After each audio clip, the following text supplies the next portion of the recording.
Nagawa mo pang insultuhin ang pagkatao ko matapos mo akong lokohin? Ipapakulong kita. Sinisigurado ko sa'yo mabubulok ka sa bilangguan. Walang hiya ka talaga. Anong sabi mo? Pakiulit nga. Grabe ka. Ibang klase ka magpatawa, no? Tingin mo ba maipapakulong mo ko? Nasaan ang ebidensya na may kinuha ko sa'yo? Hindi ba wala naman? May pinirmahan ka bang ipinangako ko sa'yo? Wala, di ba? Kaya huwag kang magmatapang. Wala kang laban sa akin. Wala kang alam. Wala kang pinag-aralan. Kaya huwag kang magmatapang dito. Kung ako sa'yo, bumalik ka na sa probinsya nyo. Maglako ka doon ng gulay. Umakyat ka sa nyugan. At doon ka mamatay na mahirap. Hindi ka nababagay dito. Puno ng oportunidad at pangarap ang Kamaynilaan para sa karamihan. Kung saan sa syudad mo maaaring matagpuan ang trabahong matagal mo nang nais na makuha. Katulad ni Duday na lumuwas pa ng Maynila para makipagsapalaran na makahanap ng trabaho na makakatulong sa kanyang pamilya. Ngunit kung paano maging isang malaking pantasya ang syudad, doon niya mararanasan kung ano ang dilim na nakakubli sa liwanag ng mga nagtataasang gusali. Magagawa nga kaya niyang tuluyang talikuran ang itim na kapangyarihang iniwan niya sa probinsya? O hahayaan niyang gamitin ito pangganti sa mga abusadong tao? Wow! Grabe! Ganito pala talaga kaganda sa Maynila, no? Ang tataas ng mga building. Hindi kaya sila nalulula dyan kapag tumitingin sila sa baba? Siguro kung ako yan, baka nahimatay na ako. Pataasan sila ng mga building, oh. Sana, sa susunod may isama ko rito ang inay para naman makita niya rin kung gaano kaganda ang Maynila. Alam mo ba, Ate Hilda, palagi namin pinagkukwentuhan ng mga kaibigan ko na balang araw pupunta rin kami ng Maynila.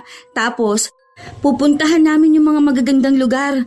Yung mga nakikita namin sa FB, lahat yon pupuntahan namin. Alam mo ba kung saan dito yung malaking mall? Moa ba tawag dun? Moa. Nakakatuwa ka talagang bata ka. Noon pa talagang gustong-gusto mo nang magpunta sa Maynila. Samantalang ako matagal nang nakatira rito. Gusto ko namang bumalik sa probinsya. Ang ingay kaya at ang usok dito.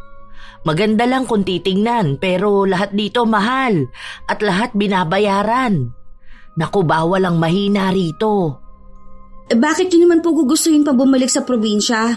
Ang hirap po ng buhay doon. Kahit sahod doon, mababa. Hindi katulad dito. Magkano na po ba ang per day na sahod dito? Depende yon sa papasukan mo. Pero ang pagkakaalam ko, nasa 610 ang minimum salary dito. Merong mas mataas dyan pero sabi ko nga, nakadepende kung anong trabaho o anong natapos mo. Wow! Ang laki pala! Samantalang magkano lang bayad sa akin sa bakery doon sa probinsya. 250 lang ako pa magbubukas at magsasara. Libre nga ang pagkain pero hindi ka naman makakaipon. Lalo na sa akin na breadwinner. Alam mo naman po kung gaano kalaki ang pamilya namin, di ba? Oo nga pala. Kumusta naman ang mga kapatid mo? Si ate mo, balita ko nakapag-asawa na yun ah. Pati yung isa mong kapatid, Sino ba yun? Yung sumunod kay Junjun? Si May po. Opo, buntis siya ngayon. Kaya nga napilitan ako lumuwas sa Maynila. Dahil malapit na siyang manganak. Yung asawa niya, bata pa rin. 14 pa lang ata yun. Tapos, wala namang maitutulong yung mga magulang nun dahil mangangalakal lang sila. Tapos matatanda na. Ang dami rin nila magkakapatid. Si ate naman po, may 3 ng anak. Kaso, ganun din po eh. Hindi makahanap ng matinong trabaho ang asawa niya. Minsan, sumasama sa bukid pero madalas tambay sa bahay. Ay Diyos ko, ano ba naman yan? Nag-asawa sila tapos ganyan? Ibig sabihin, sila ang dahilan kaya ka lumuwas ng Maynila. Alam mo ba at alam ba nila kung gaano kahirap mamuhay dito? Maganda lang ang Maynila kung titignan dahil maraming oportunidad pero marami ring oportunista rito. Hindi basta-basta ang mamuhay sa syudad katulad ng inaasahan mo. Kawawa ka naman. Bakit naman ganun ang buhay nyo ron? Bala ko nga rin po ibang bansa. Habang nangangamuhan po ako, mag-aasikaso ako ng mga papel ko para makapag-abroad. Salamat nga po pala dahil isinama niyo ako pabalik sa Maynila at nabigyan niyo ako agad ng trabaho. Mabuti na lang naghanap ng bagong katulong ang amo namin. Alam ko naman na magagawa mo ng maayos ang trabaho mo dahil sanay ka namang mag-alaga ng bata. Mabuti na rin yon para naman may makasama kang kakilala rito. Basta palagi mong tatandaan na dapat matibay ang loob mo. Bawal ang iyakin sa Maynila, okay? Tiis-tiis lang para sa pangarap. Opo, salamat ate. Hindi maalis ang pamamangha sa mukha ni Duday habang pinagmamasdan niya ang mga nagtataasang gusali at kung gaano kaganda ang Maynila. Noon ay sa panaginip niya lang ito nakikita, kaya hindi siya makapaniwala na ngayon ay dito na siya titira pansamantala habang nagtatrabaho sa bahay na pinapasukan ng pinsan niyang si Hilda. Noong sinabi sa kanya ng pinsan na naghahanap ng mag-aalaga ng mga bata ang amo niya, hindi na nagdalawang isip na magpresenta si Duday. Nakikita niya rin itong malaking oportunidad upang maiahon ang pamilya niya sa kahirapan. Ilang oras din ang inabot nila bago makarating sa bahay ng amo dahil naipit sila sa trapiko. Tara na, ihahatid na muna kita sa kwarto natin para maayos mo na ang mga damit mo. Wala pa si na Mama at Sir, kaya mamaya na kita ipapakilala sa kanila. Madalas kapag ganitong araw, lalo na at sahod nila, lumalabas talaga sila ng buong pamilya. Wow! Palasyo ba tong bahay nila? Ang laki naman. Tingnan mo, ang taas ng kisame nila. Buti naaabot niyan kapag nililinisan. Hoy, nakikinig ka ba? Kanina pa kita tinatawag ah. Halika, sumunod ka na sa akin. Ipapakilala ko rin ang iba nating mga kasamahan dito. Marami tayo rito sa bahay at iba-iba tayo nang gagawin. Ikaw, mag-focus ka lang sa pag-aalaga ng mga bata. 2 lang yon. Si Zai, 7 years old. Si Dave naman, 4 years old. Mababait naman sila kaso masela ng mga boss natin. Ayaw nilang nakikitang marumi ang mga bata. Kailangan 2 to 3 times a day mo sila pinapaliguan. Hayaan mo, hindi naman ikaw ang maglalaban ng mga damit nila. Basta, siguraduhin mo lang na maayos ang mga alaga mo. Masusungit ba sila? Depende. Minsan oo, minsan mababait naman sila. Siguro kapag tinotopak sila lalo kung bad trip sa trabaho nila. Minsan ikaw ang pagbubuntunan. Pero ganun lang talaga sila, dapat masanay ka na. Ayaw din nila ng aanga-anga kasi kapag sinabi nila dapat alam mo na agad. May park sa labas, pwede mong dalhin doon ng mga bata pero magpaalam ka muna kung lalabas kayo para maihatid kayo ng driver tapos magsabi ka kung anong oras kayo susunduin. Ano, kaya mo ba? Oo naman. Siyempre, kayang-kaya ko. Ako pa ba? Madali lang yan para sa akin. O siya, tara na, mag-ayos ka na bago pa sila dumating. Dito ka sa taas ng double deck. Hayaan mo sa susunod na linggo, pwede ka na rito sa baba dahil aalis na si Lita. Bakit naman siya aalis? Aba ewan ko dun, baka mag-aasawa na. Totoo atang buntis yun. Ikaw, Duday, huwag kang makikipaglandian sa mga tao rito ha. Lalo na at hindi mo sigurado kung may mga asawa na sila. Baka mabuntis ka pa. Naku, sinasabi ko sa'yo ha. Hindi naman po, Ate Hilda. Bata pa ako at may mga pangarap ako sa buhay. Hindi naman ako basta pumapatol kung kani-kanino. Di ba nga po, bala ko mag-abroad. Kaya dapat mag-iingat ako. Ang hirap kaya ng buhay. Tapos mag-aanak ako basta-basta. Tama yan. Huwag ka nang makisama sa paghihirap ng pamilya mo at baka umuwi ka ng probinsya na buntis. Sama-sama kayong magutom. Mabuti sana kung makakapangasawa ka ng responsableng lalaki na kaya kang buhayin. Pero kung katulad lang sa asawa ng kapatid mo, naku, wag mo nang tangkain. Naging maayos ang buong araw ni Duday, kung saan ipinakilala siya sa iba nilang mga kasamahan. May ibang maayos at mukhang magiging kaibigan niya. Meron naman na masusungit at ayaw na pinapakialaman sila. Nakilala na rin siya ng mga amo niya at pinakita sa kanya ang mga bata. Katulad ng sinabi ng kanyang pinsan, mababait nga ang mga aalagaan niya. Sa mga sumunod niyang araw sa bahay, wala namang naging puna sa kanya ang mga amo niya. Maayos niyang nagagampanan ang papel niya bilang yaya at ikinatutuwa naman yon ng mga amo niya. Ate, ilalabas ko ang mga bata. Ang sabi kasi nila ma'am, pumunta raw kami ng park. O siya, sandali. Sasabihan ko lang ang driver natin para maihatid kayo. Bantayan mong maigi ang mga bata, ha? Huwag mong hayaan na makagat ng lamok yan. At lalong-lalo na ang masagasaan sila. Nako, kapag nagkataon, yari ka talaga. Yung dati kasi nilang yaya tuwing bumabalik sa bahay, ang daming galos ng mga bata.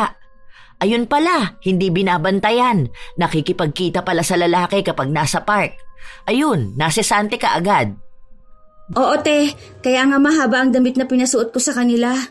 Wala rin naman akong kikitain sa labas. Maghintay na lang kami doon, ha?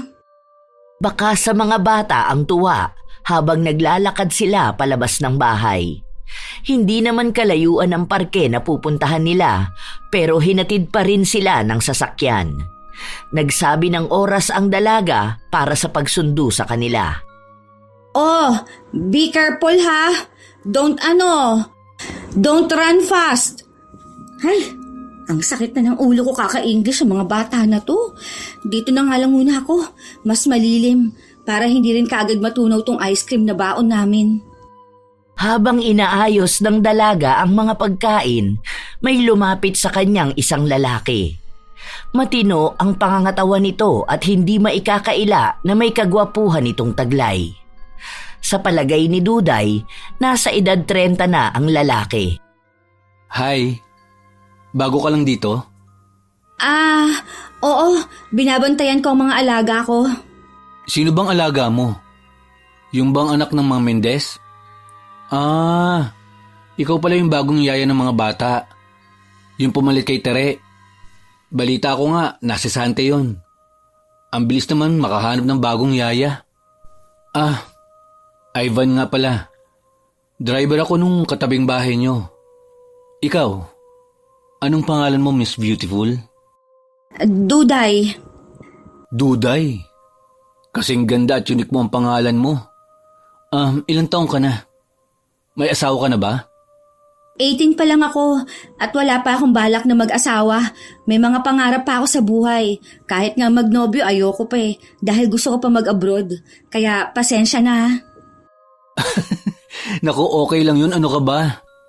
Mabuti nga, may pangarap ka sa buhay habang bata ka pa. Abroad? Talagang balak mo? Alam mo, maganda yan. Lalo na kung bata ka pa naman. Makikiupo muna ako rito, ha? Saang bansa mo naman balak magpunta?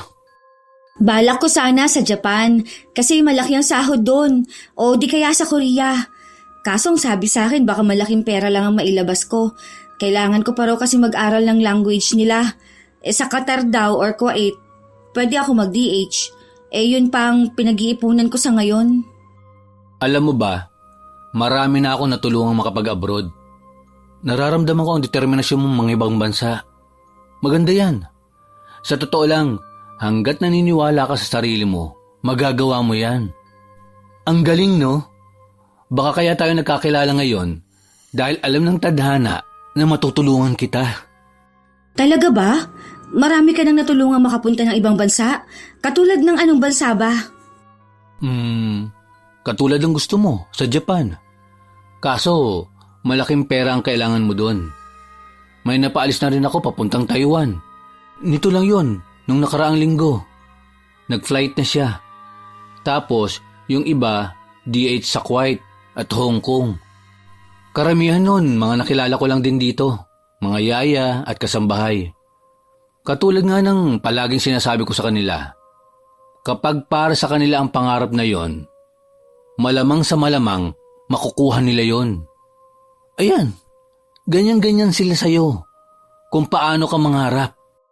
Matutulungan mo rin kaya ako? Kaya naman kitang matulungan, pero dapat, desidido ka talaga sa gusto mong gawin. Isipin mo muna sa kung gusto mo bang mangibang bansa. At syempre, kinakailangan ng pera nun para sa mga proseso ng papel mo. Kapag naging okay naman na, mabilis ka nalang makakalipad Tapos mababawi mo na rin ang mga nagastos mo. Katulad nga sa palagi ko sinasabi sa kanila, wala namang tutulong sa atin kundi tayo magkababayan lang din, di ba? Tayong mahihirap lang din naman ang nagkakaintindihan sa isa't isa. Kung paano ba tayo nahihirapan para maisipang makipagsapalaran sa ibang bansa. Dahil sa naging usapan nila, hindi na yon naalis pa sa isipan ng dalaga. Mas lalo niyang ninais na magsikap para magkaroon ng pera na magagamit sa pagpunta niya sa ibang bansa. Matagal na niyang pangarap yon, kaya ngayon na may tutulong na sa kanya, hindi na niya nais pang palampasin ang pagkakataon. Kinabukasan, naghahanda ng pagkain ng dalaga para sa babaunin nila sa pagbabalik nila sa parke. Kanina ko pa napapansin na tahimik ka. Anong iniisip mo? May nangyari ba sa'yo? May problema ka ba? Iniisip ko lang kasi yung pag-abroad ko. Nag-aasikaso ka na ba ng mga papel mo? Saang bansa mo babalak? Hindi ko pa po alam. Iniisip ko pa. Siguro kung saan na lang mas madaling makapunta. Hindi pwede ang ganon, Duday. Kung desidido ka na talaga mga ibang bansa, dapat klaro na sa utak mo ang lahat. Saang bansa mo ba gusto? At kung kaya mo ba talaga doon? Oo, naiintindihan kong pangarap mo yun dahil gusto mong makakuha ng mas malaking sahod para sa kinabukasan mo at sa pamilya mo. Pero sana tandaan mo, hindi madali ang buhay ng mga OFW. Pag-isipan mong maigi dahil hindi basta-basta ang desisyon na yan. Hindi pwedeng kung alin lang ang madalian dahil baka yan pa ang maging dahilan para mahirapan ka. Salamat po ate. Pinag-iisipan ko naman po maigi at desidido naman po talaga ako. Doon lang talaga ako sa madaling makaalis at sa kaya ko po. Nang makabalik sila sa parke, naroon muli si Ivan. Tila nag-aabang na makita siya. Hindi rin naman maipaliwanag ng dalaga kung bakit niya rin nais na makita ang lalaki. Marahil dahil alam niyang si Ivan lang ang nakakaintindi sa kalagayan niya. At ang taong kayang tumulong sa kanyang makamit ang pangarap. Nauna ka yata ngayon Kanina pa ako nandito. Wala akong pasok ngayon. Day off ko. Pero nagpunta pa rin ako rito. Oh, bakit naman? Sana nagpahinga ka na lang muna. O kaya gumala ka. Hindi na. Nakakatamad namang gumala ng walang kasama. Ikaw, kailan ba ang day off mo? Gusto mo, samahan kitang magalagala rito? Alam mo na, para makita mo kung gaano kaganda sa lugar na ito. Parang training na rin sa pagiging independent mo. Para kung sakali mo na mag-abroad ka, may lakas ka ng loob. Alam mo ba, karamihan sa nakakausap ko galing sa probinsya na ngayon nasa abroad na, malaki raw tulong ang Manila sa kanila dahil parang nasasanay sila sa city life. Kasi kapag daw na kaya mo nang maging independent sa Manila, ang ibig sabihin, kaya mo na rin ang buhay sa ibang bansa. Kaya dapat ganun din ang gawin mo. Salamat ha. Hindi ko alam kung paano kita mapapasalamatan sa mga ginagawa mong pagtulong sa akin. Ikaw ang nagpapalakas ng loob ko. Nagiging determinado akong makakapag-abroad ako. Ano ka ba? Ang gusto ko lang naman ay makatulong sa mga kababayan ko para sa pangarap nila. Lalo ka na. Alam ko kung ano ang pinaglalaban mo para sa pamilya mo. Marami na ako narinig na kwentong ganyan. At nararamdaman ko kung gaano ka kadedikadong maabot ang pangarap mo. Kaya hindi malabong mangyari yon. Hanggat kaya kong makatulong, tutulungan kita. At ang iba pang nangangarap na makaalis ng bansa. Pwede mo ba akong tulungan kung paano ako makakaalis ng bansa ngayong taon? Kahit saan na, basta maayos at marangal ang magiging trabaho ko. Gusto mo ba sa Singapore? May pinapaasikaso kasi sa akin yung kakilala ko doon. Sakto. Dahil mag-aalaga ka lang ng bata. Ganyan sa trabaho mo ngayon. Talaga? Sige, gusto ko yan. Anong kailangan kong gawin? May pera ka bang panggastos? Kailangan mo muna magbayad ng reservation para mapunta sa yung islat. Kaunti lang kasi yon. Sabay-sabay kayong aalis kapag natapos nyo ng ayusin yung mga requirements. Pero Garantisado naman ang serbisyo nun. At mabilis lang din. Magkano bang aabutin nun sakali? Saka anong mga requirements? PSA lang kasi ang meron ako. Wala pa akong passport. 10K talaga yon. Pero magkano ba ang kaya mo kung sakali? Para magawa natin ng paraan. 10K? Ang mahal naman pala niyan. Isang buwan na sahod ko na yan eh. Hindi ba pwedeng kalahati muna? Tapos saka na yung kalahati kapag naasikaso ko na yung mga papel ko? Hindi ko alam kung pwede yun. Siguro, dagdagan mo na lang. Wala ka ba mahihiraman? Sige, dadagdagan ko ng 2K. Pero dapat mabuo mo yung 8K. Sayang din to. Para secure na yung slot mo. Dahil kung hindi mo to makukuha, baka sa susunod na taon pa ulit sila magpapaalis. Yung iba naman may katagalan kasi mahabang proseso pa yun. At kailangan mo pa mag-aral. Mas mahal naman ang magagastos mo dun. Ganun ba? Wala ka na bang ibang alam na mas mura? Sabi nila yung iba raw walang placement fee, tapos minsan yung agency ang gagastos. Wala ka bang alam na ganun? Hindi totoo yun. Kapag mag-a-abroad ka talaga, marami kang babayaran. Meron pa yan sa medical, tapos sa ticket. Lahat naman yan mababawi mo kapag nakalabas ka na ng bansa. Bakit? Nagdududa ka ba sa akin? Sige. Ayos lang naman sa akin kung ayaw mo pa. Ang sa akin lang naman, tumutulong lang ako. Doon ka na lang sa iba magpunta. Doon sa sinasabi nilang wala kang ilalabas sa pera. Pasensya ka na. Mukhang sumama yata ang loob mo dahil sa mga sinabi ko. Nagtatanong lang ako. Kasi naririnig ko sa iba na hindi sila naglabas ng malaking pera noon. Ewan ko lang. Kung di ka abuti ng ilang taon kahihintay na makapag-abroad. Ewan. Basta sabihan mo na lang ako kung makapagbibigay ka ng pera. Para kung sakali, maibigay ko sa iba ang slot. Urgent hiring kasi to eh. Baka 3 months lang flight mo na. Basta, nasa iyo pa rin naman ang desisyon. Umalis si Ivan matapos niyang sabihin yon. Lumalalim din ang iniisip ng dalaga patungkol sa perang ilalabas niya. May kaunti siyang ipon at malapit na rin ang sweldo niya. Pero sa oras na ibigay niya yon kay Ivan, matitigil muna siyang makapagpadala sa pamilya niya.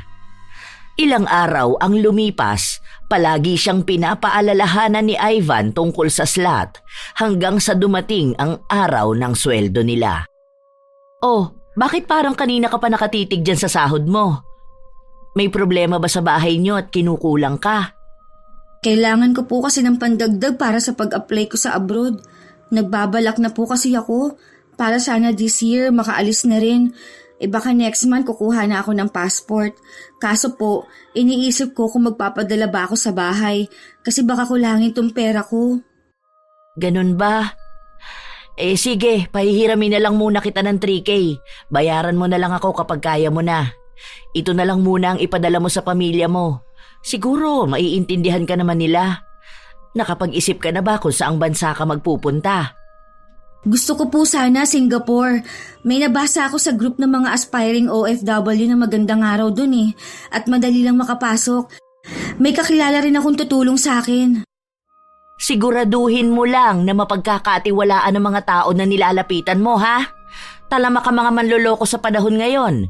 Mahirap magtiwala, lalo na kung maglalabas ka ng pera.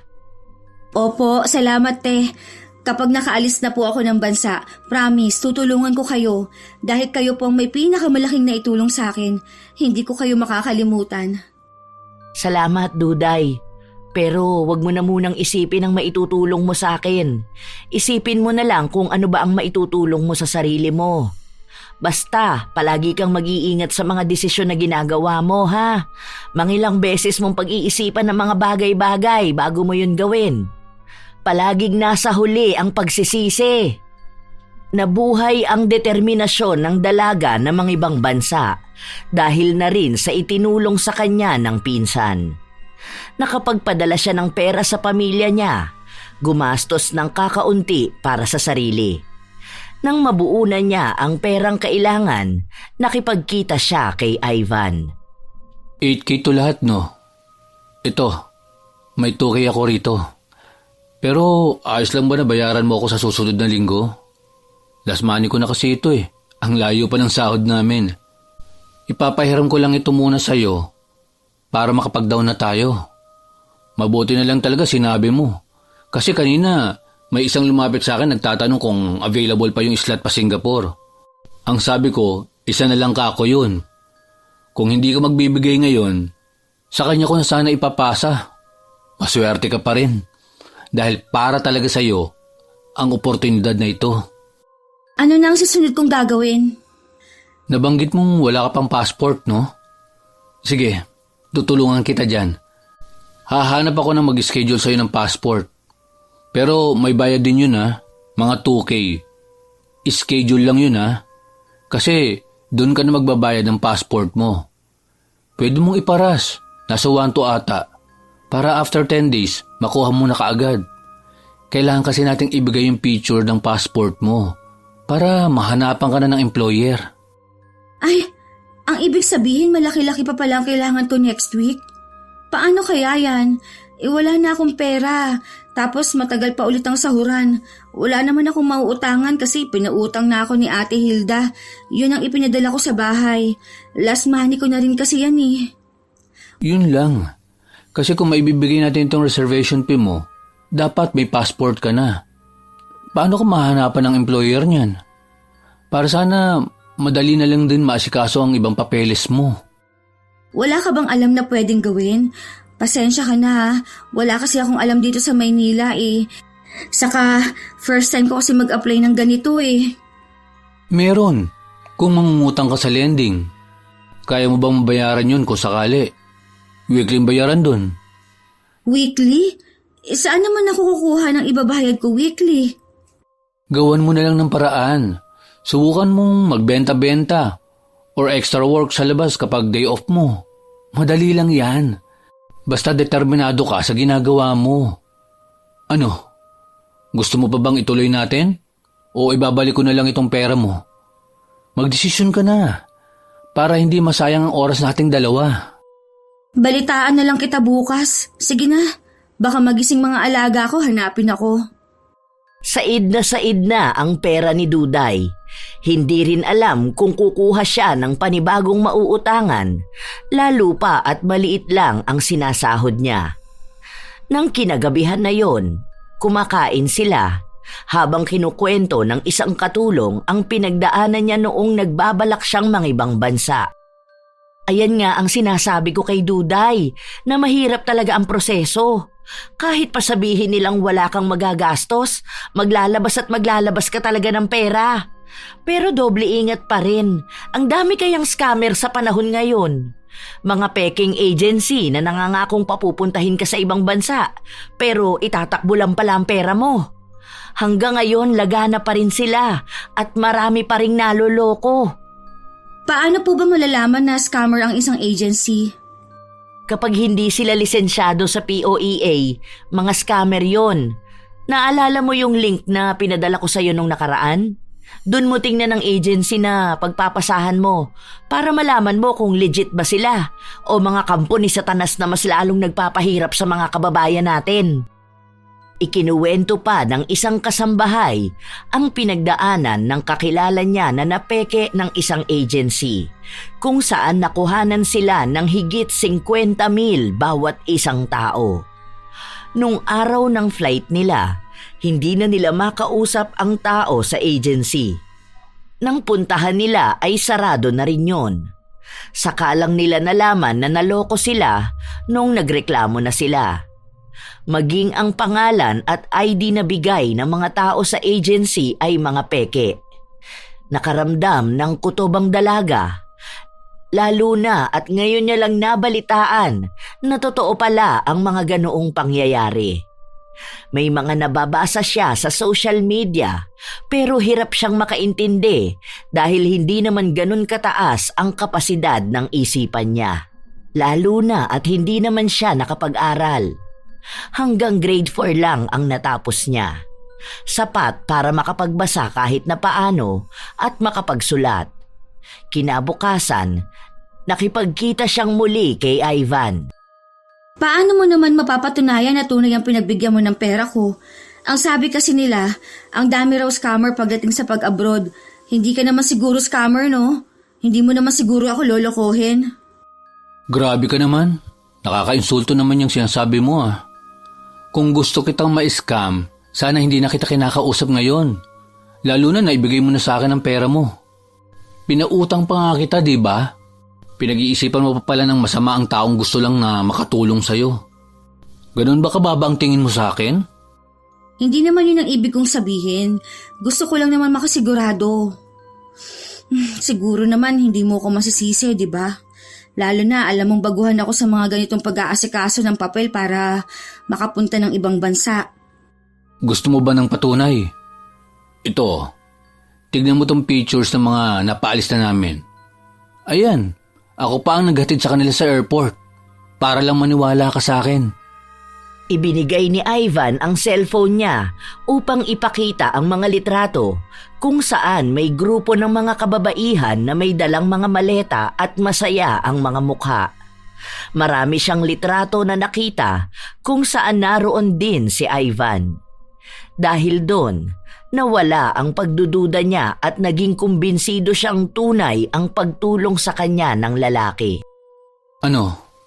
Naniniwala ka na ba sa akin? Hindi kita niloloko, Duday. Maniwala ka. Dahil kung lolokohin lang kita, sana mas malaking pera pa ang hihingin ko sa'yo. Gusto mo bang bawiin yung binigay mo sa akin? Pwede naman. Ipapakancel ko na lang yung reservation mo. Ang hirap kasi ng ganito eh. Baka mabigat sa kalooban mo ang pagiging mabuti ko sa'yo. Ayoko pa naman sa lahat yung pinagdududahan ako. Kasi ang gusto ko lang talaga, makitang nasa mabuti ang mga kababayan ko. Pasensya ka na ulit ha. Naapektuhan lang kasi ako dun sa mga narinig kong kwento nila. Natakot ako na baka maloko rin ako. Alam mo namang pangarap ko makapunta sa ibang bansa, di ba? Lalo na ngayon, humihirap na ang buhay. Pamahal ang bilihin. Hindi na sapat yung pinapadala ko sa pamilya ko. Naiintindihan kita. Huwag kang mag-alala. Hindi kita niloloko. Sa katunayan, pinapahanapan pa nga kita ng magandang employer. Dahil ayoko mapahamak ka doon. Mabuti kang anak. At napakabuti mong tao. Deserve mo na magkaroon ng magandang buhay. Huwag kang magpapa-apekto sa mga taong nasa paligid mo. Sa mga sabi-sabi nila. Dahil kapag nagpa-apekto ka, ikaw lang ang babagsak. Alam mo sa totoo lang, dapat nga hindi mo sinasabi sa ibang tao na mag-a-abroad ka. Dahil baka mausog lang. Dapat, ikaw lang nakakaalam nun. Tayo lang. Lalo na akong tumutulong sa'yo. Usap pa naman ang evil eye. Lalo na sa mga katulad mong balak mag-abroad. Kahit kanino ka magtanong, madalas na uudlot kapag maraming nakakaalam. Hayaan mong magulat sila na paalis ka na pala ng bansa. Humihingi lang naman ako ng payo sa kanila dahil sila yung mas matanda sa akin at mas maraming pinagdaanan sa buhay. Dinidiscourage ka lang ng mga yon. Lalo na alam nila kung gaano ka kadeterminado sa mga pangarap mo. Bata ka pa kasi, kaya akala nila hindi mo kaya. Ipakita mo sa kanila na makakaalis ka ng bansa. Nakahinga ng maluwag ang dalaga sa mga sinabi sa kanya ni Ivan. Ibinigay niyang muli ang tiwala niya sa lalaki.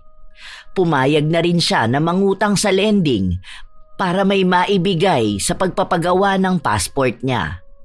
Habang lumilipas ang mga araw at linggo, naging buo ang kalooban ng dalaga na malapit nang matupad ang pinapangarap niya.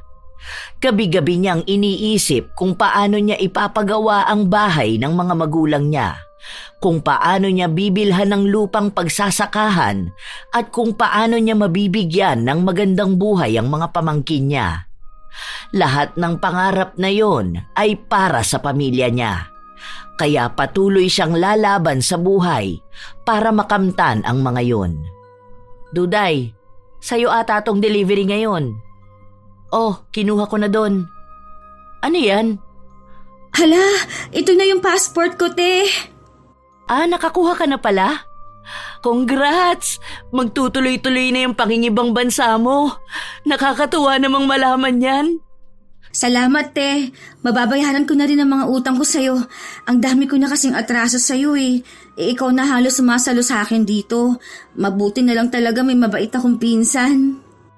Sus, nang uto pa talaga.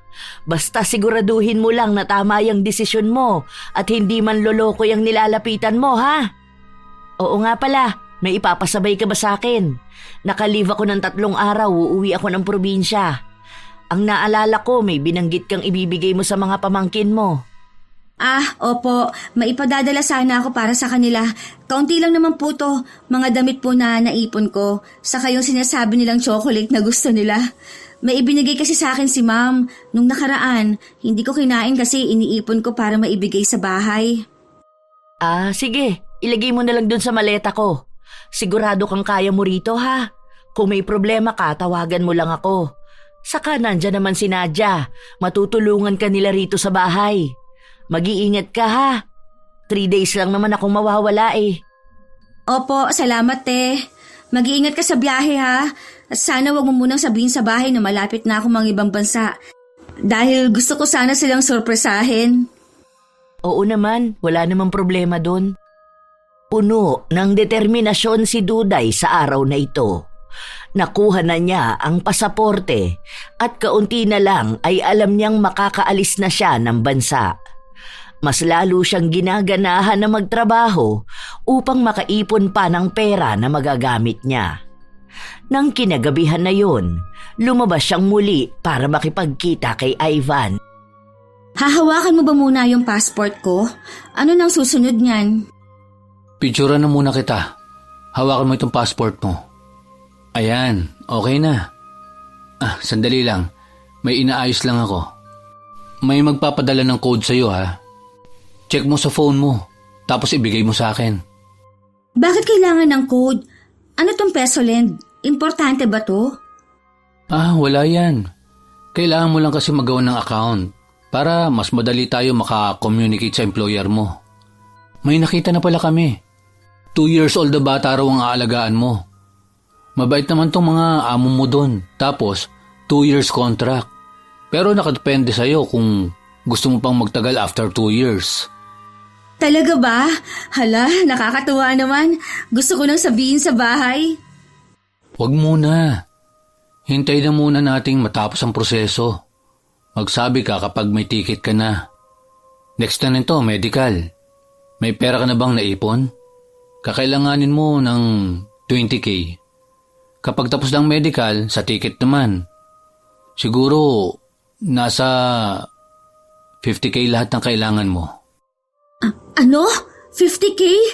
Saan naman ako kukuha nun? Hindi ko kaya yan. Masyado malaki ang hinihingi mo. Alam mo naman kung magkano lang sinasahod ko kada buwan. Huwag kang mag-alala. Dahil ibabalik naman sa'yo ang pera na yan. Kapag nasa Singapore ka na, makukuha mo yung mga nagastos mo sa medical at sa ticket. Umutang ka na lang muna. Wala ka bang kakilala na makakatulong sa'yo? Maibabalik mo rin naman sa kanila yon. Hindi naman ako pwedeng umutang kaagad dahil may binabayaran pa ako weekly. Saka wala namang magpapautang sa akin. Wala naman akong mayaman na kamag-anak eh. Kung sakali man na may kakilala ako, tingin mo ba pagkakatiwalaan nila ako sa ganyang halaga? Ang hirap niyan bayaran. Yun ang hindi ko na kayang maitulong sa'yo. Magkano ba yung ipon mo dyan ngayon? Baka magawa natin ng paraan. Nasa 12K lang to eh. Yung 2K dito gagamitin ko pang allowance. Kailangan ko rin kasi bumili ng gamit ko para sa sarili ko. Sige, akin na muna ang 10K mo, tapos gawan mo ng paraan ng kulang. Iuhulog ko na muna to para sa medical mo. Sige na, gabi na. Magpahinga na tayo. Basta gawan mo ng paraan ha. Last step na to. Kapag nakaya mong maibigay yan this week, baka flight mo na next month. Ganun lang kabilis. Kasi kung magtatagal ka pa, baka umurong ng umurong at ayaw ka na ng employer mo. Urgent hiring pa naman sila. Sayang din yun. Pati pagod at oras natin masasayang kung sakali man na hindi ito matutuloy. Ninanamnam ni Duday ang lamig ng gabi dahil alam niyang hindi siya makakatulog kaiisip kung saan siya kukuha ng pera pandagdag sa hinihingi ni Ivan. Nararamdaman niyang kaunti na lang ay malapit na niyang makamtan ang pinapangarap niya. Ngunit nawawalan siya ng gana kapag naaalala niyang kailangan niyang maglabas ng pera. Hindi alam ni Duday kung saan pa siya tatakbo para lang makahingi ng tulong. Iniisip niya rin na baka pag magtagal pa, hindi na siya matuloy sa pangingibang bansa. Ayaw niyang magsayang ng panahon at ng pera dahil malaki na ang nagagastos niya. Paano na kaya to? Ano nang gagawin ko? Malaki na ang perang nailabas ko. Ang dami ko na ring utang. Masasayang ang lahat yun kapag hindi ko to itinuloy. Paano na ang pamilya ko? Ako na lang inaasahan nilang mag-aahon sa kanila sa kahirapan eh. Ang dami ko ng binuong pangarap para sa kanila. Hindi na napigilan pa ng dalaga na maluha habang iniisip niya ang mga plano niya. Kaunti na lang. Makakarating na siya ng Singapore, kaya hindi siya dapat panghinaan ng loob. Patuloy siyang nag-iisip kung ano ang dapat niyang gawin. Pilit na ginagawang positibo ang isipan upang hindi mawala ang determinasyong bumubuhay sa kanyang puso. Hanggang sa lumipas ang mga araw, bumalik na rin si Ate Hilda. Pansin niya ang pananahimik ng pinsan at ang madalas na paglalim ng iniisip niya. Duday, may problema ka na naman ba? Parang nung umalis ako, masaya ka naman. Bakit ngayon na bumalik ako, hindi ka naman mapakali? Ano ba talaga ang nangyayari sa'yo? Kailangan ko kasi ng pera, para sa medical ko. Kaso wala akong mahagilap na pera. Wala naman akong ipon, tapos hindi naman sapat yung sahod ko. Hindi ko na alam ang gagawin ko. Madalas nga na umiiyak na lang ako pero hindi naman yun nakakatulong sa akin. Magkano ba ang kailangan mo? Baka makatulong ako kahit na paano. Nasa 40K, pero kasama na yung ticket dun. Makukuha ko naman daw yun kapag nasa Singapore na ako. 40K? Naku, ang laki naman ng kailangan mo. Bakit ganyan naman kamahal yan? Sigurado ka bang hindi scam yung agency mo? Tunay naman to, kasi nakita ko namang marami na silang napaalis. Mahal daw po kasi talaga ang medical. Sasahod ako ng 15K next week dahil wala akong day off. Tapos nakausap ko na si nanay na hindi muna ako magpapadala sa bahay. Kulang ka pa ng 25K. Pwede kitang mapautang ng 5K pero kulang pa rin. Ang laki pa rin ng bubunuin. Teka, pwede akong humiram sa mga amo natin. Ipapabawas ko na lang kada sahod ko. Ganun yung ginawa ko nun Matagal naman akong namamasukan sa kanila kaya papayag naman sila, lalo na kung pang-emergency. Nakakahiya naman sa'yo, ate. Baka kailanganin mo rin lalo na may sakit si Tito. Ang dami mo nang naitulong sa akin Masyado na kitang naiistorbo. Feeling ko tuloy, simula nang isama mo ko rito, naging dagdag na ako sa pasanin mo. Pasensya ka na, ate. Pwede ko naman yung ipakaltas para sa 4 na sahod ko. Babayaran mo naman yun, di ba? Opo naman. Kapag nakapunta na ako ng Singapore at naibalik sa akin ang pera, magpapadala agad ako para mabayaran ka. Maraming salamat talaga, Ate Hilda. Mabuti na lang nandito ka na makakatulong sa akin kahit na nakakahiya na minsan dahil puro na lang problema ang dala ko sa buhay mo. Ano ka ba? Wala yon. Para saan pat naging magpinsan tayo kung hindi tayo magtutulungan? Hindi mo naman yan gagamitin para sa masama Para yan sa pangarap mo at sa magandang buhay na nakaabang sa'yo. Muling nabuhay ang pag-asa ng dalaga. Nang maibigay sa kanya ang sapat na pera, agad siyang nakipagkita kay Ivan. Wow! Ibang klase ka talaga, no? Mabuti nakakuha ka ng ganitong halaga. Nangutang ka ba? Oo, utang yan. Ang dami kong kailangang mabayaran kapag nakapunta na ako ng abroad. Kailan na ang medical ko? Sa sunod na araw, alam mo yung medical center malapit doon sa terminal. Diyan sa may bayan. Doon ka pupunta. Sabihin mo lang na may medical ka para sa pag-abroad mo sa Singapore. Alam na nila yon dahil nagbayad na kami. Baka nga may mga kasabayan ka pa doon na makakasama mo sa flight. Basta, magpaka-healthy ka ha. Good luck. Pinaghandaan ni Duday ang kanyang magiging medical dahil ayaw niyang bumagsak. Nang sumapit na ang araw ng medical niya, nagpasama siya kay Ate Hilda dahil hindi niya pa kabisado ang pasikot-sikot sa lugar nila. Nakakaramdam ng kakaibang kaba sa dibdibang dalaga pero pilit siyang pinapalakas ng pinsan. Alam niyang pag natapos na lahat ito, makakamta na ng pamilya niya ang magandang buhay. Dito na lang muna ako ha. Akin na ang bag mo, hintayin na kita rito. Papahinga ko lang ang paa ko. Alam mo naman na tumatanda na ako, sumasakit na ang kasukasuan. Sigurado ka bang hindi ka nagugutom? Ililibre na lang kita mamaya pagtapos ng medical.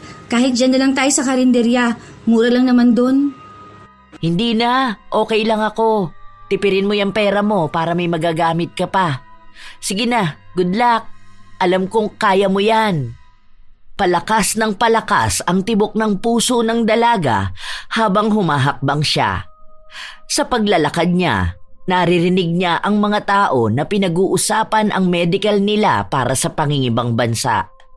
Pakiramdam niya ay konting-konti na lang at nalalapit na siya sa pangarap niya. Katulad ng mga naririnig niyang usapan, iba't ibang kwento at inspirasyon ang nagtutulak sa kanila para magtrabaho sa malayo. Kahit pa man ang kapalit nun ay ang paglayo sa mga mahal nila sa buhay. Hello po, magpapamedical po ako para sa pag-abroad sa Singapore. May hinihinging mga papel ang nurse pero wala siyang maipakita na kahit na ano. Binanggit niya rin ang pangalan ng kaibigan niyang si Ivan na siyang nag-utos na magpunta siya roon para sa medical niya. Nagtanong ang nurse kung anong agency ang kinabibilangan niya pero hindi ito masagot ng dalaga dahil hindi rin naman ito sinabi sa kanya ni Ivan. Sa huli, wala rin siyang nagawa kundi ang umuwi dahil hindi sumasagot si Ivan sa mga tawag niya. Dismayado at hindi makapaniwala ang dalaga na parang ganun lang kabilis na naglaho ang mga pangarap niya. Huwag ka na umiyak dyan. Tara na, sasamahan kita puntahan si Ivan. Alam mo ba kung saan siya nakatira? Kausapin natin siya para malaman natin kung ano talaga ang nangyari. Hindi ko po alam. Dahil sa park lang kami nagkikita. Hanggang ngayon ayaw niyang sumagot sa tawag ko. Ano nang gagawin ko, te? Ang dami kong utang na kailangan bayaran. Ilang sahod na akong hindi nagpapadala sa bahay. Paano na to? Ano? Ang ibig mong sabihin hindi ka sa agency nakikipag-usap? Sa kung sinong tao lang na nakilala mo sa labas? Bakit naman kaagad kang nagtiwala? Dahil mukha namang siyang nagsasabi ng totoo. Nagmakita siya ng mga picture sa akin. Tapos ang ganda ng mga kwento niya. Naiintindihan niya ako. At siya pang nagtutulak sa akin sa mga pangarap ko. Walang nababaka sa mukha ng mga kasamahan ng dalaga, kundi ang awa sa kanya. Habang nagpapatuloy na umiiyak si Duday, biglang dumating ang amo niyang babae. Nagtanong kung anong nangyayari sa kanya. Mukha pong naloko siya sa inaplayan niyang trabaho sa abroad. Hindi ko nga po alam yun dahil ang sabi niya sa akin na tunay naman yung nakausap niya. Hindi rin naman kasi niya sinabi sa amin na hindi pala siya sa agency lumapit, kundi sa isang tao lang. Kilala niyo po ba si Ivan?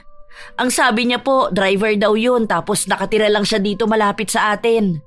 Sa tagal ko na rito, wala naman akong kilalang Ivan ang pangalan. Tinanong ng amo nila kung anong itsura ng Ivan na tinutukoy nila. Ipinaliwanag naman ni Duday at mukhang kilala na yon ng kanyang amo.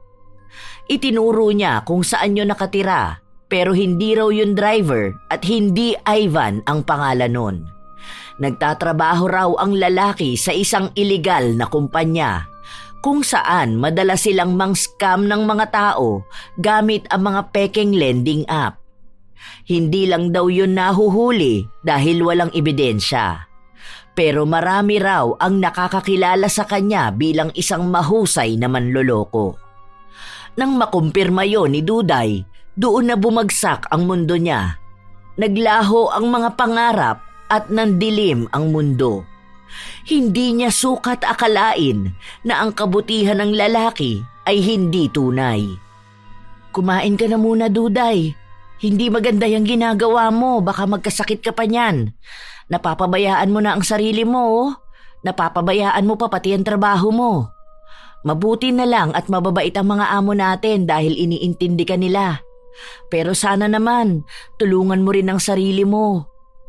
Deserve ko ba to, te? Masama ba akong tao para lokohin? Nangangarap lang naman ako para sa pamilya ko tapos ganito pa. Ang tanga-tanga ko kasi. Nagtiwala ako sa isang taong bago ko lang namang nakilala. Hindi ako nakinig sa mga pagbabanta ninyo sa akin. Ang akala ko kasi mabait talaga siya at matutulungan niya ako. Magsilbing aral na lang to sa'yo. Bata ka pa, marami pang oportunidad na darating sa'yo. Kaya sa susunod, huwag kang magtitiwala basta-basta. Hindi lahat ng nakikilala mong mabait ay tunay na mabait. May mga taong nagkukubli lang para makapanloko.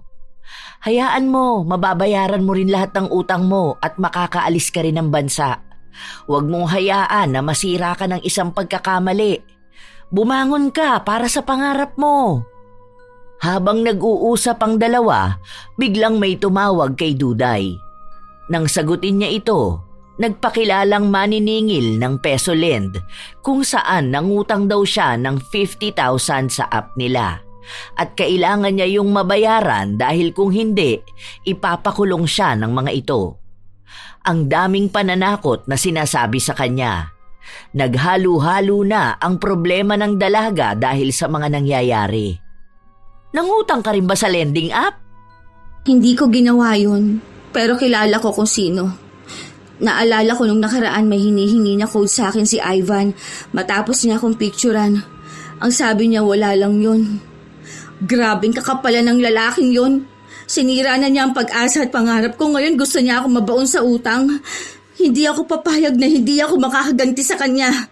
Sinisigurado kong pagsisisihan niya to. Nabubuo na ang galit sa dibdib ng dalaga. Dahil sagad na sa pagkatao niya ang galit. Sinubukan niyang puntahan si Ivan sa bahay nito pero hindi siya nilalabas. Sinubukan na rin ng dalaga na magpatulong sa barangay pero wala siyang ebidensya na maipakita kaya walang tumutulong sa kanya. Wala silang kahit na anong kasulatan lalo na sa transaksyon ng pera. Ilang araw nagpabalik-balik si Duday sa bahay ng lalaki ngunit bigo siyang makita ito. Hanggang sa isang araw, nakita niya si Ivan sa parke. Kaya agad niya itong sinugod. Ivan! Walang hiya ka! Ibalik mong pera ko at bayaran mo mga inutang mo gamit ang pangalan ko! Ang kapal na mukha mong scammer ka! Manloloko! Aray, ano ba? Bitiwan mo nga ako. Nababalo ka na ba? Subukan mo, isa pa, malilintikan ka na sa akin. Papatulang kita. Wala akong pakialam kahit na babae ka. Ikaw pa ngayon ang matapang? Manloloko ka! Pinangakuan mo kung makakapag-abroad ako pero kinuha mo lang ang pera ko. Alam mo ba kung anong nasira sa akin, ha? Nawala na ako ng tiwala sa mga tao at lalo na sa sarili ko. Nagpapatawa ka ba? Ano naman pakialam ko sa'yo? Mukha ba akong naaawa sa tulad mo? Aba, hindi ko kasalanan na mangmang at bobo ka. Madali ka kasi magtiwala eh. Sa bagay, first time mo pala sa Maynila dahil galing kang probinsya. Kaya ignorante kayo rito. Wala kaming kasalanan doon. Kung hindi kayo madaling mauto, hindi naman kayo maloloko. Nagawa mo pang insultuhin ang pagkatao ko matapos mo akong lokohin? Ipapakulong kita. Sinisigurado ko sa'yo mabubulok ka sa bilangguan. Walang hiya ka talaga. Anong sabi mo? Pakiulit nga. Grabe. Ibang klase ka magpatawa, no? Tingin mo ba, maipapakulong mo ko? Nasaan ang ebidensya na may kinuha ko sa'yo? Hindi ba wala naman? May pinirmahan ka bang ipinangako ko sa'yo? Wala, di ba? Kaya huwag kang magmatapang. Wala kang laban sa akin. Wala kang alam. Wala kang pinag-aralan. Kaya huwag kang magmatapang dito. Kung ako sa'yo, bumalik ka na sa probinsya nyo. Maglako ka doon ng gulay. Umakit ka sa nyugan. At doon ka mamatay sa hirap. Hindi ka na babaki rito. Nanginginig ang laman ni Duday habang naririnig niya ang mga sinasabing ito ni Ivan. Siya na ang nakagawa ng masama sa kanya, pero ito pa ang may ganang mangmaliit sa kanya. Hindi niya matanggap na gano'n na lang kababa ang tingin sa kanya nito. Tumalim ang mga tingin ng dalaga habang ang hangin ay lumalakas. Hindi niya napigilan ang sarili na umusal ng mga ritual na siya lang din ang nakakarinig. Hindi niya inaalisan ng tingin ang lalaki kahit pa man naglalakad na ito palayo sa kanya. Matagal na niyang hindi ginagawa ang pambabarang pero napilitan siyang ibalik ang kapangyarihan na tinalikuran na niya. Ito na lang ang tangi niyang kakampi ngayon. Kinabukasan, unti-unting bumabalik ang kaayusan sa trabaho ni Duday. Sinisikap niyang ayusin ang buhay na sinira ng maling pangako ng kaunlaran. Mabuti naman at nagiging maayos ka na, Duday. Masaya akong makitang bumabalik na sigla mo. Sana nga po, ate. Pero hanggat hindi ko nakikitang nagdurusa sa kamatayan ng lalaki na yon, hindi ako matatahimik. Pero sinisigurado kong pinagbabayaran na niya ang mga kasalanan niya. Anong ibig mong sabihin? May ginagawa ka ba? Teka, huwag mong sabihin sa akin na gumagamit ka na naman ng barang. Ang akala ko ba ayaw mo na yung gawin? Na iniwan mo na ang itim na kapangyarihan mo sa probinsya. Pero bakit mo binabalik ngayon? Kinailangan ko lang po itong gawin. Hayaan niyo pong ibaghiganti kong sarili ko at ang iba pang mga taong naagrabyado ng walang hiya na yon. Alam kong hindi lang akong nasiraan ng pangarap. Marami din siyang nabiktima na maaaring hanggang ngayon hindi pa nakakabangon. Ginaganti ko lang ang mga nangyari sa amin.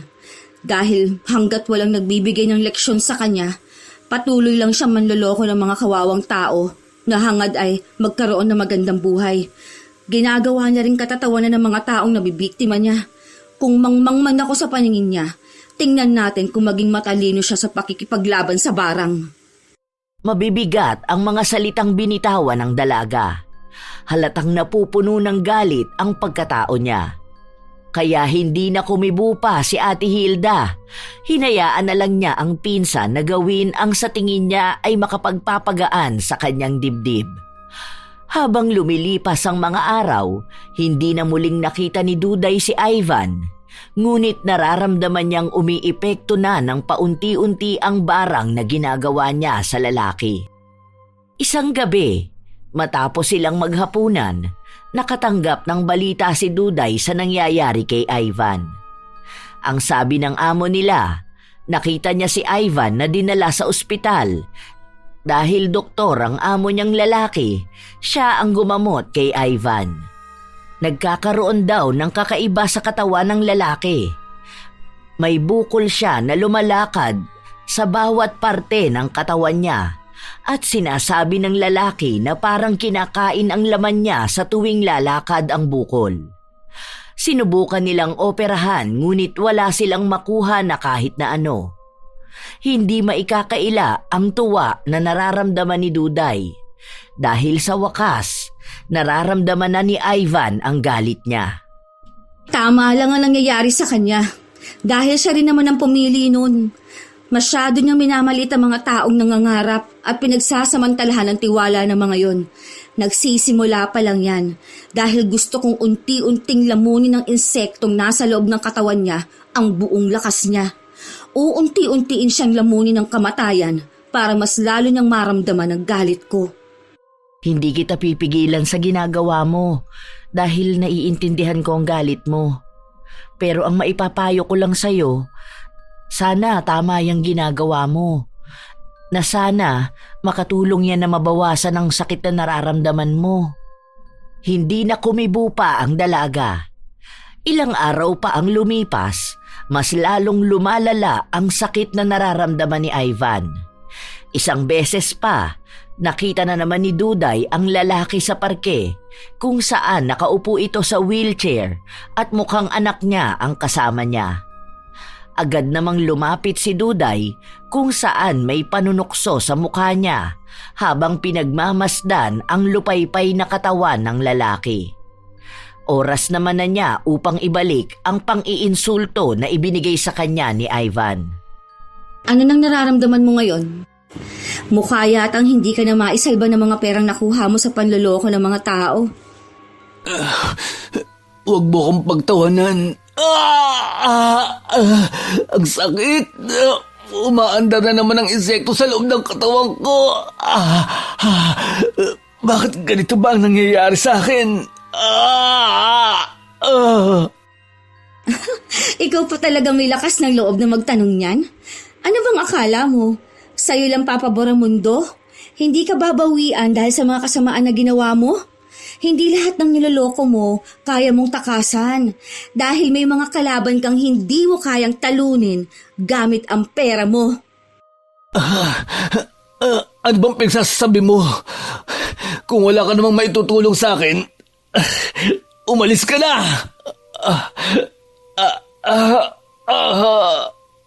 Gusto ko lang makita ang paghihirap mo. Hindi kasi sapat na naririnig ko lang sa mga kwento kung anong nangyayari sa'yo. Iba talaga kapag ginagaba ng isang manloloko. Napakasarap makitang naghihirap. Alam mo kung anong mas nakakagigil?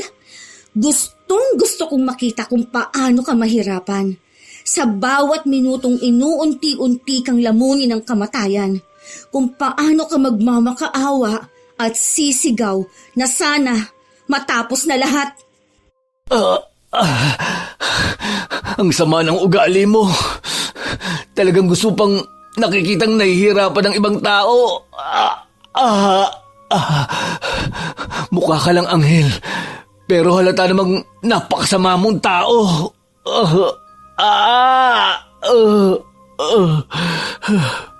Sino bang masama sa ating dalawa? Hindi ba't ikaw ang gumagawa ng mali sa kapwa mo? Ninanakawan mo sila ng pangarap, niloloko mo sila kapalit ng pera. Ngayon, sabihin mo, sino sa atin ang mas halang ang kaluluwa? Tandaan mo, nagsisimula pa lang ang lahat. Matagal mong dadamahin ang sakit na yan dahil hindi magiging sapat sa akin na mamatay ka lang. Gusto kong maranasan mo rin ang paghihirap na pinadama mo sa mga taong niloko mo. Ang ibig sabihin, may kinalaman ka sa nangyayari sa akin. Walang iya ka. Siguro mangkukulam ka, no? Kaya pala kakaiba ang nararamdaman ko sa'yo. Isa kang demonyo.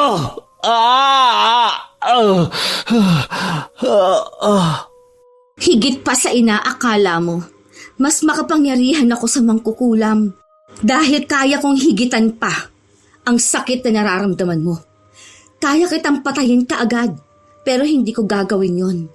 Lalamunin ng insektong nasa katawan mo ang laman at ang lakas mo, hanggang sa ikaw na mismo magmamakaawa na mamatay ka na lang kesa ang maghirap ng matagal.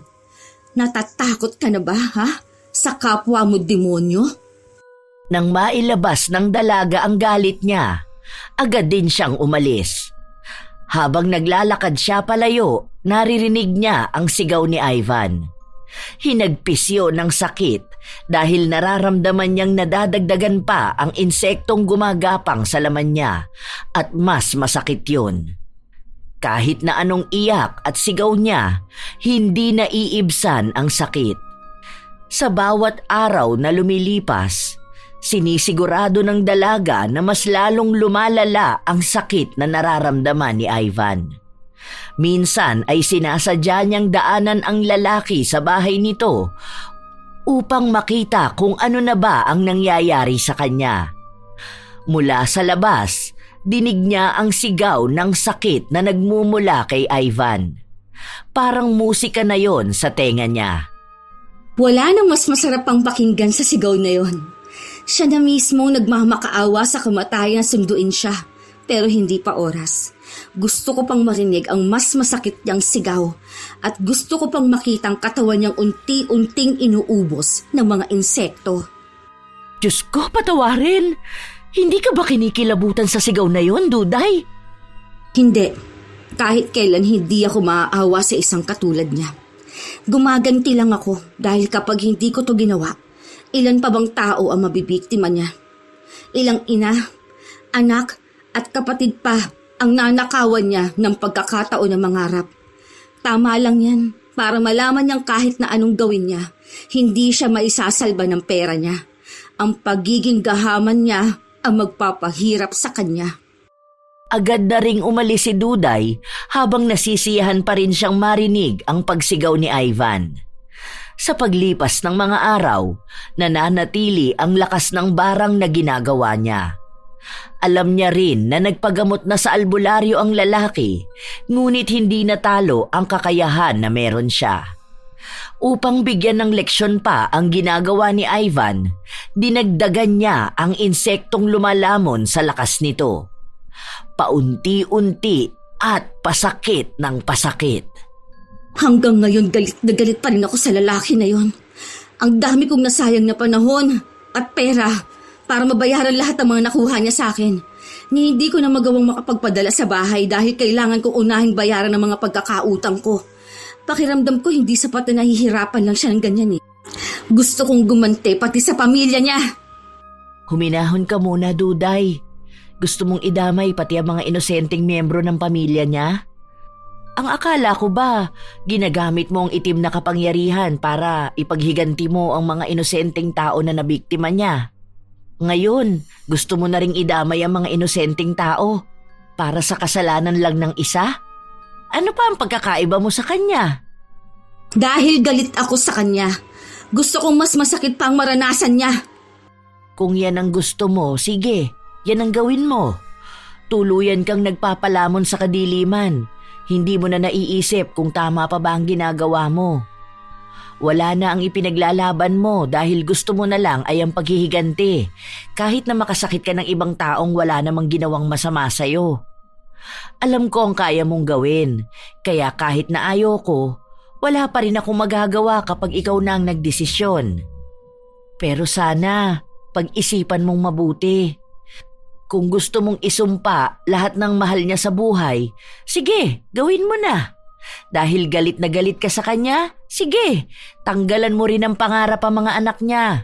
Tanggalan mo ng kinabukasan ng mga bata para makontento ka at mawala ang galit na bumubuhay sa'yo.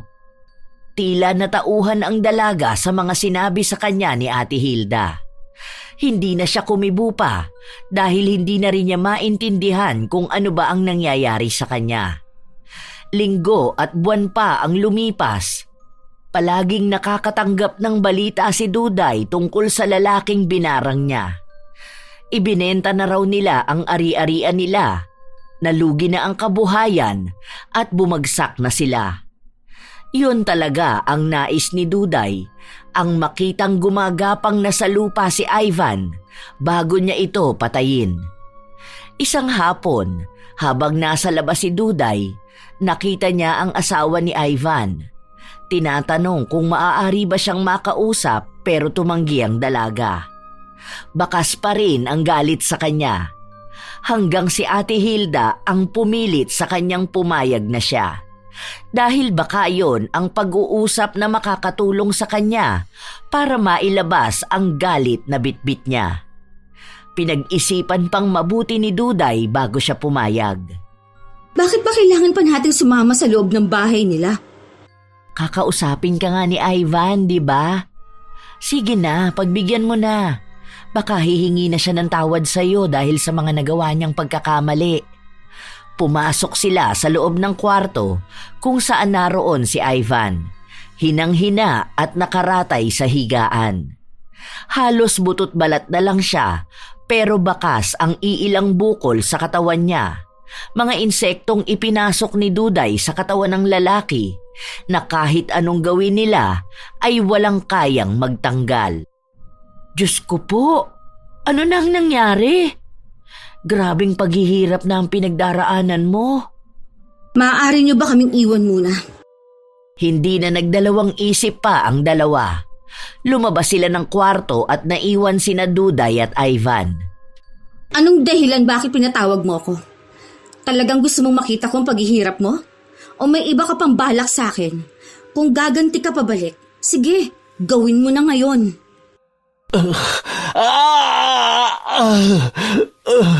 Ang tagal ko nang iniinda ang sakit na to.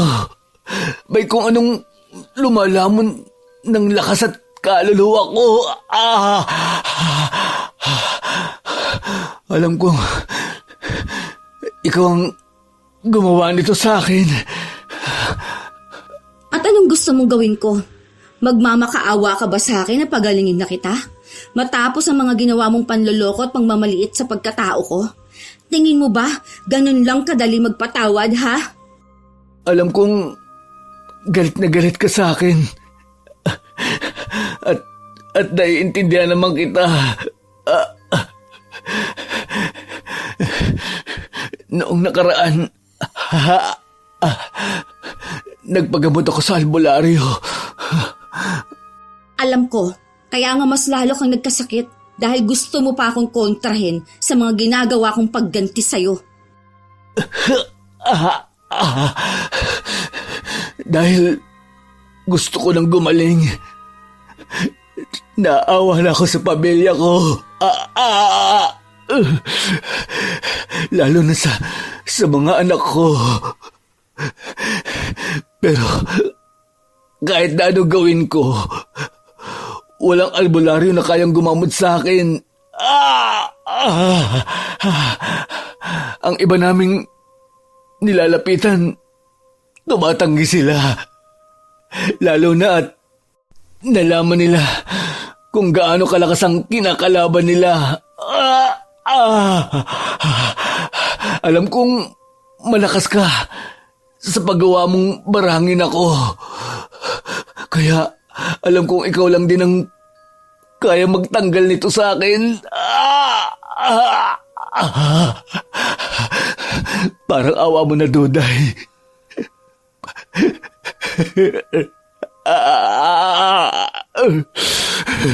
Patawarin mo na ako. Kung kaya ko lang lumuhod sa harapan mo. Ginawa ko na.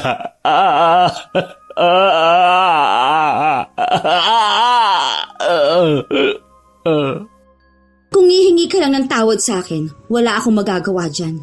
Bit-bit mo yan hanggang sa kamatayan mo.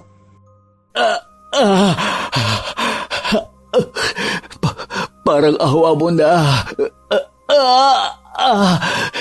Hindi ko na uulitin ang mga panloloko na ginawa ko sa ibang tao. At hayaan mo kong makabawi. Bangako, ako na ang magbabayad ng utang mo. Lahat ng perang nailabas mo. Parang awa mo na. Gusto ko pang mabuhay. Bata pa ang mga anak ko. At gusto ko pa silang makasama. Hanggang sa lumaki sila. Gusto ko silang makitang maabot ang mga pangarap nila.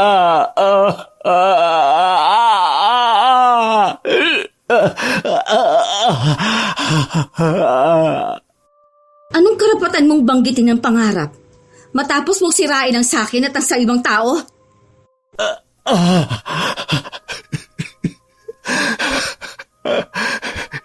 Yun na nga ang mali ko. Alam ko na yun ngayon. At totoo ang panghingi ko ng tawad sa iyo.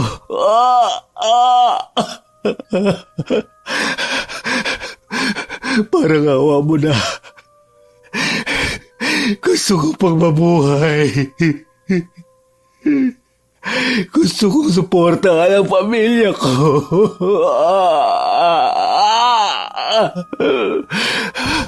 Hayaan mo. Itama ko ang mga pagkakamali ko. Ang mga pagkakamaling nagawa ko sa iyo. At sa mga taong naloko ko.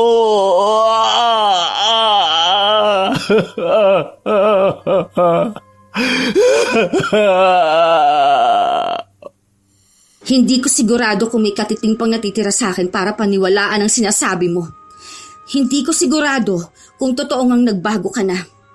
Kung totoo mang gusto mong makabawi sa mga kasalanang nagawa mo, bakit hindi mo simulang sumuko sa mga pulis at aminin ang panloloko mo sa maraming tao? Sa ganon, binibigyan mo ng hustisya ang mga nangyari sa aming lahat.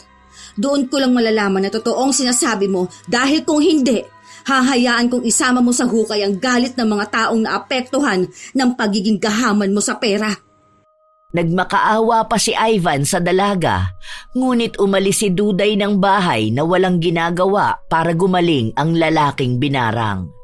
Mas lalo pang ang lumala ang sakit ng laman ni Ivan sa bawat galit na nararamdaman ng dalaga. Kinabukasan, bumalik ang asawa ni Ivan sa bahay para ibigay ang pera na kinuha ng asawa niya. Pati na rin ang pambayad sa loan na ginamit ang pangalan ni Duday. Nakarating na ba sa iyo ang balita? Si Ivan, kusa na raw siyang sumuko sa mga pulis.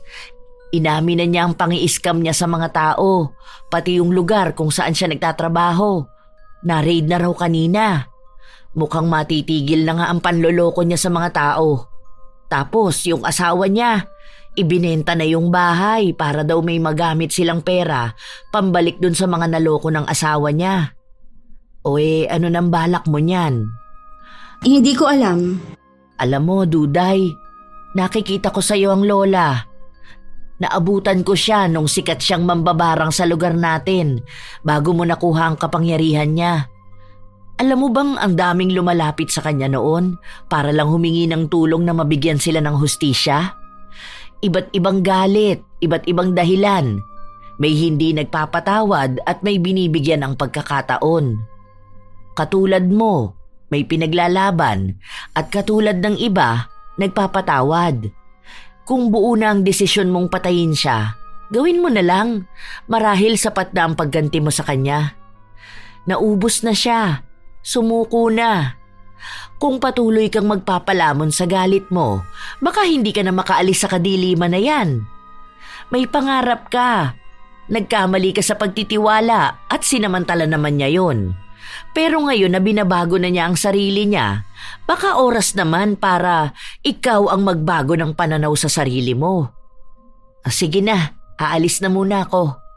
Bibigyan kita ng pagkakataon na makapag-isip. Naiwan si Duday sa labas ng bahay habang nagpapahangin. Iniisip niya ang mga sinabi ng pinsan niya.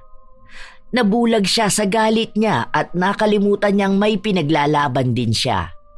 May naging pagkakamali naman talaga siya dahil nagtiwala siya basta-basta sa isang taong bagong kakilala lang.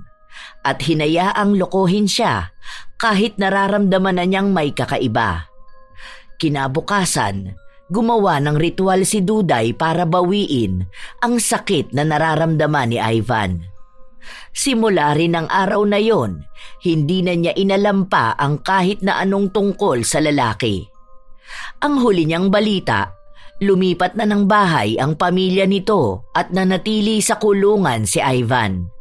Nagpatuloy na ang dalaga sa pagtatrabaho niya at sa pagtulong sa pamilya niya. Sinikap niyang makapaghanap muli ng trabaho sa ibang bansa.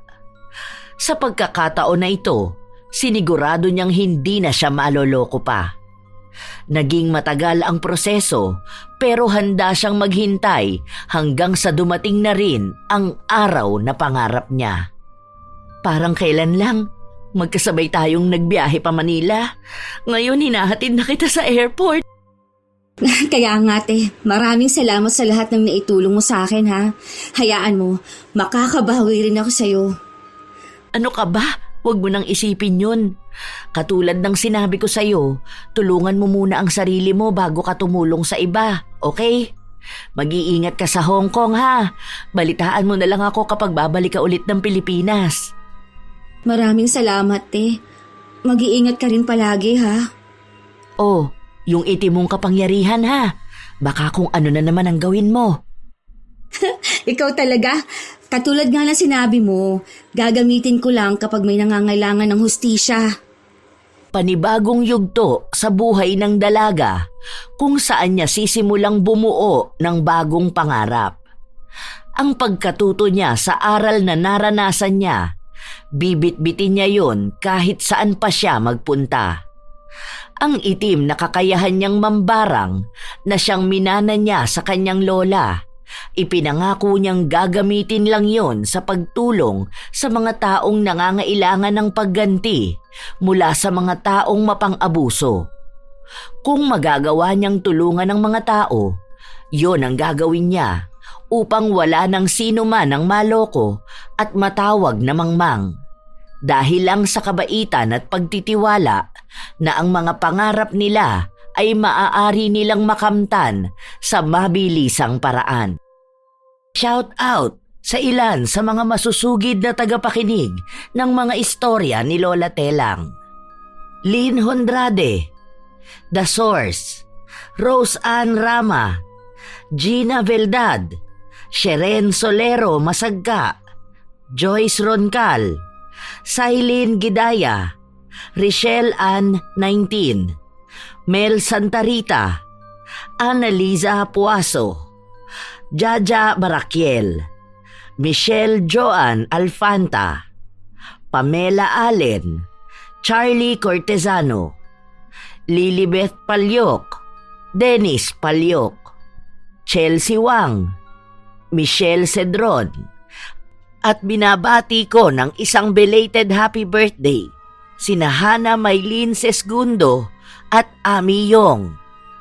Ako ang inyong Lola Telang at maraming salamat sa pakikinig mga apo.